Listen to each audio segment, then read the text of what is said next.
Good day and welcome to our lesson from the Dow Academy once more. My name is Mr. Kapengwe and we are going to continue with comprehension.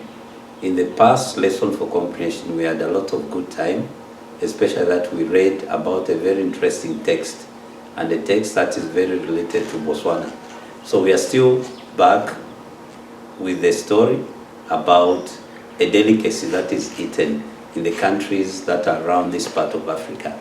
So we have a story about a species of fish that is caught around the rivers around this place and in the dams around these parts of Africa. So it's a long comprehension passage, but at the same time it's interesting and going to find the answers at the end of it all. So I want you to pay attention and see how far we can go with our lesson today. Okay, so like I said last time, reading a comprehension is very, very interesting for a lot of people because you read for pleasure, you read for entertainment, you read for enjoyment, but you also learn a lot. Okay, you learn a lot from every text that you read, that you come across. But while you are learning all those things, you need to understand that you need to find the information that you are asked to find. So finding information in a text is very important because when you read the text literally, you might not get the correct answer. But then you need to read with understanding so that you get yourself the correct answer that is required. Okay, so here we have this passage that is talking about kapenta.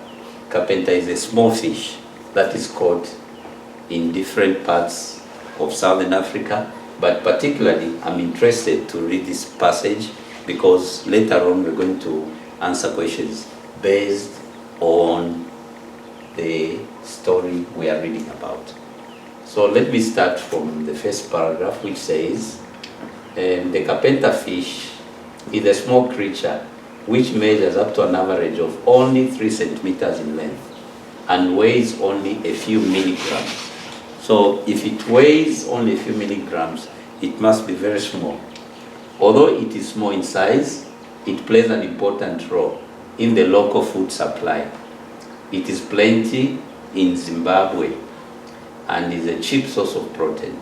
It is also rich in other nutrients and forms an important part of our diet. Furthermore, kapenta fish produce many young ones very quickly. At the moment, there is no danger that we could catch all of them and cause them to disappear. Interesting. We know quite a lot about the habits of kapenta fish. For example, they live together in groups which are huge in size and often have thousands of fish. This is an advantage when we are fishing because it is possible to catch many fish at a time. Kapenta fish prefer to live in the shallow parts of the lake where there is plenty of food and the water is quite warm. We also know that they like to gather around a bright light. These pieces of information are important because of the method of fishing we use. So the introduction is interesting because it talks about the fish that is caught, describing it as very small and where it usually thrives, shallow waters, warm waters. It also explains which part of Africa that fish is caught mostly, and it's mentioned that it is caught in Zimbabwe, and at the same time the value of that kapenta. Why is it so important? So when you're reading a comprehension passage, it's important to take time to read the introduction first of all, because the introduction sets a precedent on how well you are going to do your exercises. So after reading the introduction or the first paragraph, I would advise you to go to the questions that are asked, because the first question usually comes from the first paragraph and it's easy to get a question correct from number 1, and be aware that as you go further downwards, the further you go down, the more challenging the questions become. So The first question says, don't mind about the numbering, don't mind about it, but it says, why is Kapenta important in the local food supply? All right, so they are stressing the importance of Kapenta as a fish.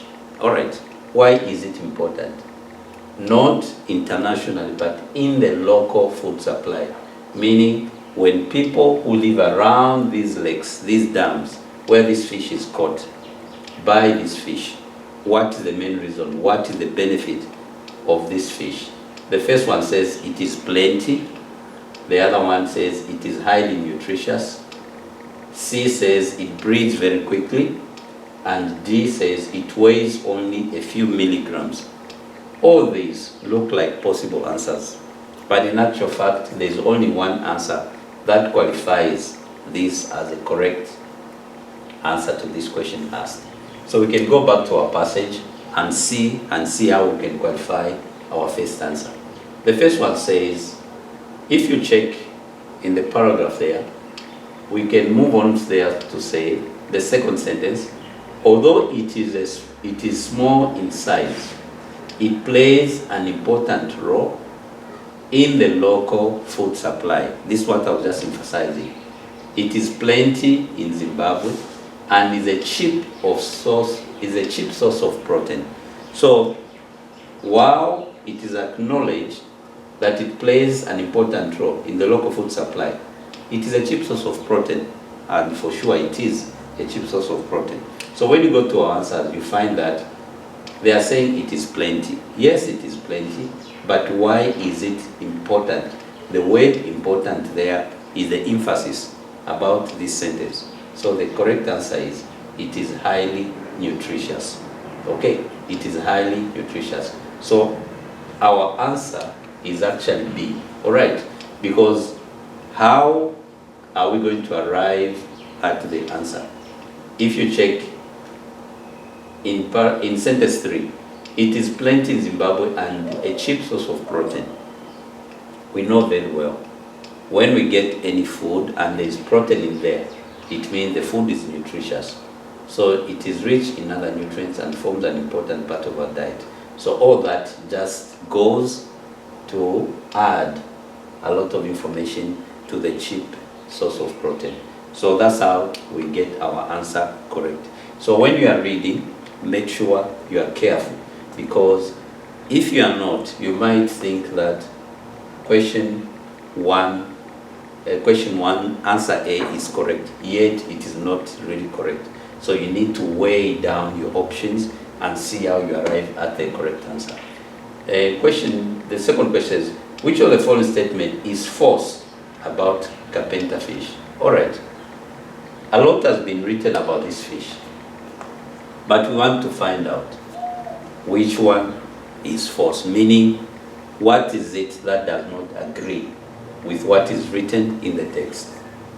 So we can go back to our passage and see what is written about Kapenta, and then we can check the answers that are given. The first one says they prefer warm water. The second one says they live together in large groups. C says they live in the deepest part of the lake. And D, they naturally gather around a bright light. So think about it. They prefer warm water. Is it true? We are yet to find out. They live together in large groups. Is it true? We don't know. They live in deepest parts of the lake. Is that also true? We are yet to find out. They naturally gather around bright light. All right, so let's go, we see what happens. All right, so when we go to our first paragraph, all this information is there. Mind you, our answers are, they like warm water, according to the answer choices. They live in deepest parts of the lake. They move in groups, and at the same time, they like light. Okay, so here we go. So when we check the sentence from here, we don't know quite a lot about the habits of Kapenta fish. I'll start reading from here, because this one will link me to the answer that I'm looking for. So we can say, we can read and conclude, we know quite a lot about the habits of Kapenta fish. For example, they live together in groups which are huge. So do they move in large groups? They do. So that is also correct. The next one, this is an advantage when we are fishing because it's possible to catch many fish at a time. Carpenter fish prefer to live in shallow parts of the lake. Among the answers, there was something written which says it likes deep water. So we can see to say there is a contrast in what has been written as an answer. So carpenter fish prefer to live in shallow parts of the lake, in contrast to what is written as deep parts of the lake. All right, so we can move on. We also know that they like to gather around a bright light. Do they? Yes, they do. All right, they move in big numbers. They also gather in bright lights, but they don't live in deep parts of the water. So when you check these answers, do they prefer warm water? Yes, we have confirmed it. Do they live in large groups? Yes, they do. Do they live in the deepest part of the lake? No, they do not. So the correct answer is C. This is a statement that is false, that does not make any sense at all. All right. So finding this information is easy, but you need to be careful when you're finding this information. You don't just wake up and then say this is C. Mind you, there's no guesswork. Every question that you read, you need to find the correct answer for that question. All right, let's go to the next one. Don't mind about the numbering. How long does it take to catch or fish in a large group? All right, we want to know the duration it takes for a fisherman to catch this famous fish. How long? The first answer says 1.5 hours. The second one says half an hour. The third one says 6 hours. The last one says 10 hours. So if the fishermen fish for 10 hours, it means they are fishing for almost half a day. So let's see, where is this information going to come? In the first paragraph, the description of carpenter is that it has nutrients, it's found in shallow water, they move in groups, they like light. There's nothing that has been mentioned about how it is caught or how long it takes to catch that fish. But we can move on and see if we can find information in the second paragraph, and then we can see how far we can go. All right, so let me start from here. I'm just scanning, reading from here to there. So let me start from here. Thereafter, we drop a huge net into the water so that it spreads out in a circle under the boat. This is now leading us to how long we can take to catch the fish. Then we lower a very powerful light into the water under the boat in order to attract the fish. The brightness of the light draws the fish towards it like a magnet. In a short time, thousands of fish gather under the boat, and we can see their small bodies moving through the water like little lines of silver. It takes about half an hour for enough fish to gather under the light, ready to fill the net when you pull it out from the water. All right, so we have a clue here. How long does it take? 1.5 hours, half an hour, 6 hours, 10 hours. When you go back to our passage, you can see that for the fish to gather under one net, it takes about half an hour. And our answer is right there, glaring at us. And I mean, our answer is just there, you can see it. It takes half an hour, which is B. So B is the correct answer for this question. All right. So as you progress reading, the questions becomes more challenging, but at the same time, you also need to be focused. Don't lose focus so that you can read your items correctly. Number 14 says, why is a powerful light lowered into the water underneath the boat? If you are using a light to fish this carpenter, we know very well to say fishing is happening during the night. So the light is not for the boat to move around or to see the direction it's sailing to. All right. So let's see the answers that are given. It says to locate carpenter fish, that's the first one. To attract carpenter fish, to bring the fish to the top of the lake, and then to make the fish swim away from the boat. All right, so let's go and see what we need to find. All right, so in second paragraph, and we can continue saying, the brightness of the light draws the fish towards it like a magnet. In a short time, thousands of fish gather under the boat. We can see their small bodies moving through the water like little lines of silver. So basically, we use the light to attract the carpenter, not to locate them, to attract them, okay? Because it's believed to say when you put a light under the water, the carpenter will gather around the light. So that's how we get our answer correct. And then we can move on to say to this question, but it's not really the last question. Why are nets used to catch carpenter? All right, so if you look at this question, why are nets used? Is carpenter big? No. Is it small? We can say it's small because it has been described as small in paragraph 1. And do they move around water very fast? Even if they move around water very fast, it still gets caught anyway. So why are nets used to catch carpenter? So the first one says they are small in size, they move in large numbers, they move through water very fast. Most fish actually move in large numbers. But the reason why they use nets is that they are small in size. So these nets can actually capture them a lot. So the correct answer there is A. All right? The correct answer is A. Then we can move on to the next question. This sentence is not really a question as such, but it's just a clarity that is being explained. They are a cheap source of protein means that they is referring to what? Is it the fisherman or the carpenter? It's the carpenter. So here we go. Cheap source of protein. They, what does it refer to? Can be easily caught.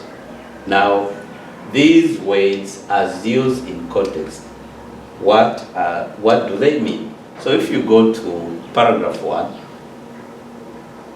from here you can read, it is plenty in Zimbabwe and is a cheap source of protein. So what does that mean? Okay, what does that mean? That it means can be caught easily. It's not easy to catch that. So A is not correct. Valuable to a lot of people, enable many people to be strong, provide bodybuilding nutrients at a low cost. So if it's a cheap source of protein, the correct answer is D. It provides the body with building nutrients at a low cost because it's relatively cheaper, probably compared to eating beef. Then we move on. Why is carpenter fish dried out in the sun? All right, it's dried out in the sun. What reason can you give for drying it out in the sun? Is it that you don't want it to get rotten, or to make it easy to package, or to give workers a chance to rest, or so that the fishermen will have more time to fish? All right, so this sentence, while we need the answer from the passage, it is also very common sense based. Because when you dry anything, especially anything that is fresh, when you dry it in the sun, it means you are preventing it from going bad. Okay, so the correct answer there is that so that it does not rot. And usually we have dry fish, salted fish, sun-dried fish. Those are the methods that they use to preserve that fish. So the answer is A. When we classify or give titles to a passage, we need to understand that every passage that we've read is talking about something that is related to paragraph 1. In other ways, there must be relationship from paragraph 1 to paragraph 2 to paragraph 3, just like that. So, what would be the most suitable title for this passage? In this case, what is this passage all about? If we go back to our passage, the whole lot of it. The first one talks about carpenter and where it is found. The next one talks about how it is caught, how it is collected, and so forth, and this importance. So this is very important for us to relate to, because in the last paragraph we can read to say, at the end of the day, when the fish are dry, we put them in large sacks and send them to the factory. Workers at the factory pack them into small bags, which are then sold to the public in shops and supermarkets. So we are giving a title to this topic because the title is not there, but we still need to get the title to say what really goes on in this passage. So there are suggestions that have been given. The first one says the life of carpenter fish. The second one says the sale of carpenter fish. The third one says how to dry carpenter fish. This one says how to catch carpenter fish. If you look at A, if the passage was about the life of carpenter fish, it should have focused on the time the carpenter fish lays eggs, the time the hatchlings hatch out of the eggs, and so forth. So this one is not really correct. The next one says the sale of carpenter fish. If the topic was supposed to be the sale of carpenter fish, probably it would have focused more on packaging, how people advertise the fish, who buys the fish, and all those ideas. All right, so we can move on to say the best that we can do is this one here. We can settle for this answer, and that is the correct one, how to catch carpenter fish.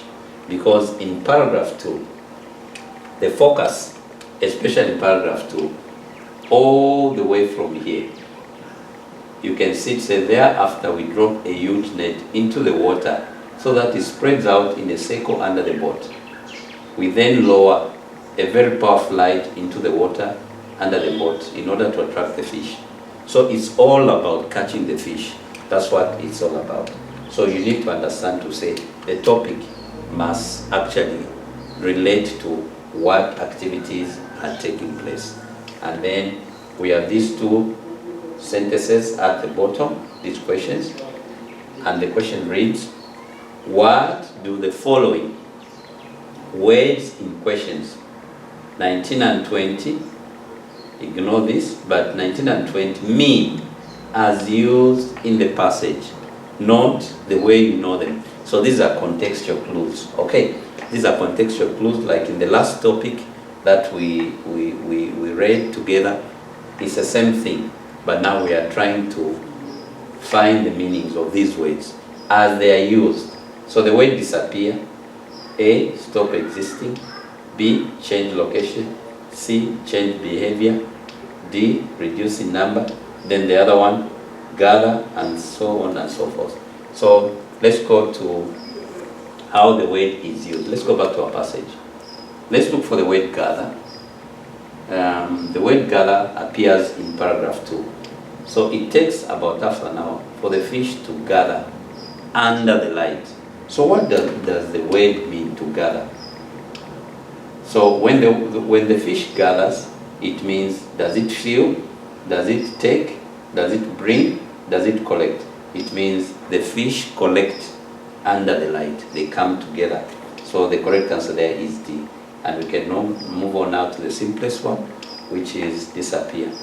What is to disappear? Stop existing, change location, change behavior, reduce in number. All these, if you are not careful, you might fall for the wrong answer. But how is the word disappear used in the passage? Here we go. So in paragraph 2, paragraph 1, we say, furthermore, carpenter fish produce many young ones very quickly. At the moment, there is no danger that we could catch all of them and cause the fish to disappear. So what does it mean? It means if the fish has to disappear, it means it becomes extinct, probably. It stops existing in the rivers or in the lakes thereabout. So let's go back to the word. So the correct answer there, it means that this fish will stop existing. It becomes extinct. So that's the correct answer.